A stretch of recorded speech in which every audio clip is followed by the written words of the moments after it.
ना कर तमन्ना तुम किसी को पाने की, बड़ी बेदर्द निगाहें हैं इस जमाने की। खुद को बना तू काबिल इस कदर कि रखे लोग तमन्ना सिर्फ तुम्हें ही पाने की। Welcome to Goswami mathematics. आप सभी विद्यार्थियों का हमारे इस YouTube चैनल गोस्वामी मैथमेटिक्स पर स्वागत है। ठीक है, अच्छा है, मजा है। दोस्तों, मेरे प्यारे विद्यार्थियों, आज के क्लास में हम लोग सीखेंगे क्यूब रूट निकालना।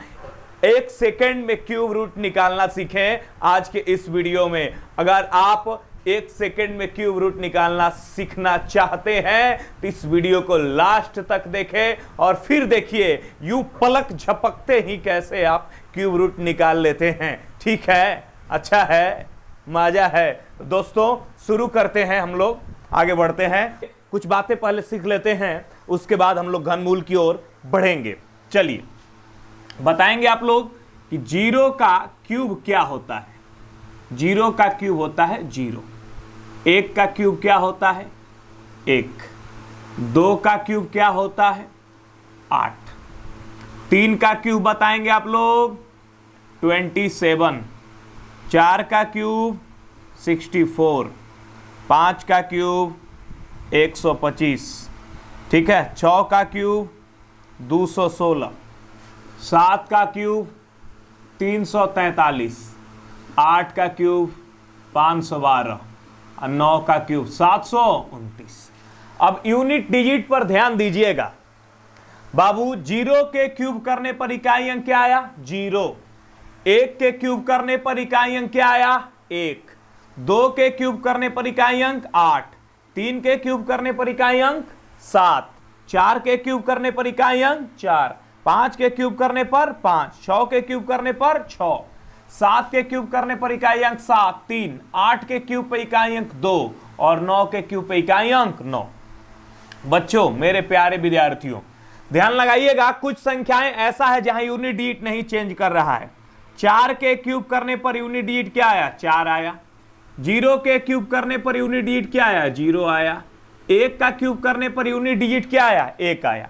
यानी अगर कोई संख्या पूर्ण घन है और उसका इकाई अंक 0 है तो निश्चित रूप से वो ऐसा संख्या के क्यूब होगा जिसका इकाई अंक क्या होगा? 0, क्योंकि 0 के क्यूब में इकाई स्थान पे 0 आता है।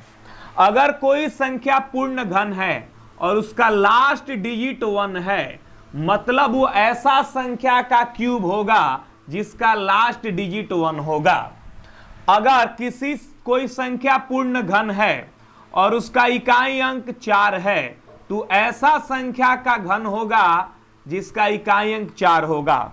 अगर कोई संख्या पूर्ण घन है और उसका इकाई अंक 5 है तो ऐसा संख्या का घन होगा जिसका इकाई अंक 5 होगा। अगर कोई संख्या पूर्ण घन है और इसका इकाई अंक 6 है तो ऐसा संख्या का घन होगा जिसका इकाई अंक 6 होगा।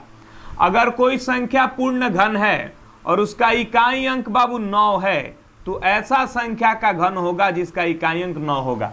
बाबू 0 1 4 5 6 9 ये ऐसे डिजिट हैं कि इसका घन करने पर यूनिट डिजिट सेम आता है। यानी अगर कोई पूर्ण घन संख्या है जिसका इकाई अंक 0 1 4 5 6 या 9 है तो निश्चित रूप से वो ऐसा संख्या का ही घन होगा जिसका इकाई अंक 0 1 4 5 6 या 9 होगा। यानी 0 1 4 5 6 9 अगर इकाई अंक रहे तो उसके घनमूल का इकाई अंक भी 0 1 4 5 6 और 9 ही होगा। एकदम जस का तस। चेंज किसमें होगा बाबू? ध्यान देना। 2 के घन में क्या आता है? 8। 2 के घन करने पर 8 आता है। यानी अगर किसी संख्या के इकाई स्थान पर 8 है तो ऐसे संख्या का घन है जिसका इकाई स्थान 2 है। 8 है तो ऐसे संख्या का घन है जिसका इकाई अंक 2 है। अब देखो 2 और 8 एक दूसरे के लिए मिले हैं, बने हैं। 2 के क्यूब में इकाई स्थान पे 8 आता है और 8 के क्यूब में इकाई स्थान पे क्या आता है? 2 आता है।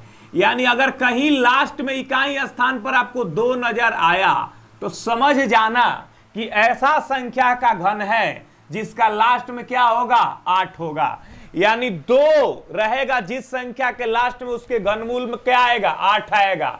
और जिस संख्या के लास्ट में 8 रहेगा उसके घनमूल क्या आएगा? 2 आएगा। 2 बना है 8 के लिए, 8 बना है 2 के लिए। ये है we are made for each other. उसी तरह से बाबू 3 और 7 है। देखो 3 के क्यूब करने पर 7 आता है और 7 के क्यूब करने पर 3 आता है। यानी किसी संख्या के लास्ट डिजिट 7 है, मतलब वह 3 के क्यूब में आया होगा। कोई पूर्ण घन संख्या जिसका इकाई अंक 3 है, मतलब वो ऐसा संख्या का घन है जिसका लास्ट डिजिट क्या होगा? 7 होगा। तो बस 2 ही चीज याद करना है। 2 आता है 8 में और 8 आता है 2 में। 3 आता है 7 में और 7 आता है 3 में। 2 8 3 7 है we are made for each other. और ये सब क्या है? ये खुद का है। 0 के घन में 0 आता है, 1 के घन में 1 आता है, 4 के घन में 4 आता है, 5 के घन में 5 आता है, 6 के घन में 6 आता है और 9 के घन में 9 आता है। ये सब खुद का है। कोई अगर संख्या पूर्ण घन है, उसका लास्ट डिजिट 0 1 4 5 6 9 है, तो उसके घनमूल का लास्ट डिजिट भी 0 1 4 5 6 और 9 ही होगा। इसे दूसरे की जरूरत नहीं है, यह खुद का साथी खुद है, इसे किसी और की जरूरत नहीं है। यह कहता है मुझे किसी और की जरूरत नहीं, मैं तो खुद से प्यार जताऊं। दोस्तों लेकिन 8 आएगा 2 के घन में, 2 आएगा 8 के घन में, और 7 आएगा 3 के घन में, 3 आएगा 7 के घन में। इतना बात समझ चुके हैं? ठीक है, चलिए अब आगे बढ़ते हैं। कुछ पूर्ण घन संख्या लेते हैं। ट्रिक पूर्ण घन संख्या में ही लागू होगा। कुछ पूर्ण घन संख्या लेते हैं और घनमूल निकालने हम लोग सीखते हैं।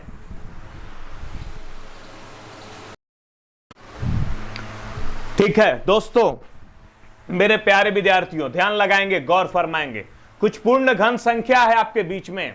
अब आइए इसका घनमूल हम लोग निकालते हैं। देखिए कैसे सेकंडों में निकल जाएगा, 1 सेकंड में निकल जाएगा। बच्चों घनमूल निकालने से पहले फर्स्ट स्टेप ध्यान देना, क्या करना है? दाहिने से 3 अंक को छांट लेना है। क्या करना है? दाहिने से, कहां से? दाहिने से, दाहिने, ये दाहिना हाथ है, दाहिने से 3 अंक को छांट लेना है। ये 3 अंक को दाहिने से हमने इसको छांट लिया। दाहिने से 3 अंक गिनना है, 1 2 3। दाहिने से 3 अंक को छांट लेना है। अब बताओ 103 का लगभग घनमूल क्या होगा? 103 का लगभग घनमूल यानी 103 का लगभग घनमूल, ऐसा संख्या बताओ जिसके घन करने पर 103 या 103 से कम आ जाए। कहने का मतलब ऐसा संख्या जिसके घन करने पर 103 या 103 से कम आ जाए। जैसे हम 3 लिए तो 3 का क्यूब हुआ 27, बहुत कम है। 4 का क्यूब हुआ 64, अब 5 का क्यूब हो गया 125। तो 5 का क्यूब 125 103 से ज्यादा हो गया। ज्यादा नहीं होना चाहिए, कम रहना चाहिए, यानी 4 लेंगे। 4 का क्यूब में आ जाएगा, 4 का क्यूब 64, 64 103 से कम है। 5 का क्यूब 125 लेने पर ज्यादा हो जा रहा है, तो यहां पर 4 हो गया। अब बताओ 3 किस में आता है? अभी पता है 3 आता है 7 में, 7 आता है 3 में। 7 के क्यूब में 3 आता है ना, यानी यहां पर 3 है तो किसके क्यूब में आता है? लास्ट डिजिट 3, 7 के क्यूब में। तो आ चुका 47। इसका उत्तर आ चुका 47, बन गया, हो गया घनमूल। अब देखो इसका घनमूल निकालना है। दाहिने से 3 अंक छांट लिए, 1 2 3। दाहिने से 3 अंक छांट लिए, बचा कितना? 238। 238 ऐसा संख्या लो जिसके क्यूब करने पर 238 या उससे कम आ जाए। जैसे 6 का क्यूब 216, 7 का क्यूब 343। बाबू 7 पे ज्यादा हो जा रहा है, यानी क्या लेंगे? 6 लेंगे। तो यहां हो गया 6। अब बताओ 8 किसके क्यूब में आता है? 8 आता है 2 के क्यूब में। 2 बना है 8 के लिए और 8 बना है 2 के लिए। आ चुका घनमूल 62, बिल्कुल 1 सेकेंड में बनेगा। जैसे इसका घनमूल निकालना है, दाहिने से 3 अंक छांट लिए, 3 अंक छांट लिए 357, बचा कितना? 804। 804 का लगभग घनमूल बताओ। 5 का क्यूब 125, 6 का 216, 7 का 343, 8 का 512, 9 का 729 और 10 का 1000। 10 पे ज्यादा हो गया, यानी क्या होगा? यहाँ पे 9 और 7 किस में आता है, 3 में आता है, तो 93 इसका घनमूल हो गया। चलो इसका घनमूल निकालना है, 1 2 3, दाहिने से 3 अंक छांट लिए, ये बचा 1259। 1259 किसके क्यूब में आता है या उससे कम आता है, तो 5 का क्यूब बाबू, 9 का क्यूब 729, 10 का 1000, 11 का क्यूब किए तो 1331, 11 पर ज्यादा हो गया, 1300 हो गया, ये 1259 ही है, यानी क्या लेंगे 10, 10 के क्यूब 1000 होता है, 11 का 1331 हो जाता है, 11 पर ज्यादा हो गया, 10 हो गया। अब 2 किस में आता है बोलो, 2 आता है 8 में, तो उत्तर आ चुका है 108। अब ध्यान देना, यहां से 3 अंक फिर छांट लिए, 1 2 3, अगला क्वेश्चन है 1 2 3, 3 अंक छांट लिए, 3 अंक छांटने के बाद क्या बचा 1191, तो 1191 किसके क्यूब में आता है पता लगाओ बाबू, 9 का क्यूब 729, 10 का 1000, 11 का 1331, 11 पर ज्यादा हो गया तो 10 पे लेंगे, 11 से 91 ज्यादा नहीं होना चाहिए, 10। अब बताओ 6 किसके क्यूब करने पर लास्ट में आता है, 6 में आता है, 6 में आता है, 0 1 4 5 6 9, इस सब का सेम रह जाता है, बदलता है किसका, 2 बदलता है 8 का, 3 बदलता है 7 का, समझ गए ना। चलो इसका घनमूल निकालते हैं, दाहिने से 3 डिजिट छाटो, 1 2 3, बचा कितना 1953, 1953 का लगभग घनमूल कितना होगा, लगभग घनमूल बाबू, तो 11 का 1331, 12 का 1728, 1728, 13 पर ज्यादा हो जाएगा तो 1728 होता है 12 का, तो इसका लगभग घनमूल हो गया 12। अब 5 किस में आता है, 5 में आता है, ठीक है। जी हाँ दोस्तों, ये सभी घनमूल सही है और सभी घनमूल को आपने इतना जल्दी बनाया तो आसानी से अब आप घनमूल निकाल सकते हैं। अगला वीडियो लेकर आएंगे हम वर्गमूल निकालने वाला, बने रहे हमारे साथ और इस वीडियो को खूब शेयर करें, लाइक करें, सब्सक्राइब करें हमारे चैनल को और कमेंट करके बताइए वीडियो कैसा लगा। धन्यवाद, bye bye, take care, love you.